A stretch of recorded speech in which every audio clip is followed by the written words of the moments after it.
Today is the day. It's the first day of our STEAM Roadshow.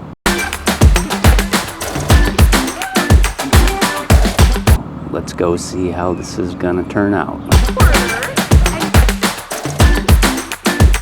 So the concept of the STEAM Roadshow is twofold. First of all, we're taking our students, we're giving every student in the district an opportunity to be exposed to STEAM concepts, which are science, technology, engineering, arts, and math. Creating things. Our goal is to help students create, not just use technology to get information, but to make things. So there's goal number one.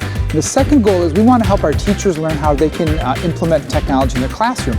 So while their kids are with us in the gym, they're off in another room with our tech specialist who's working with them to teach them about ways that they can incorporate technology into their classrooms.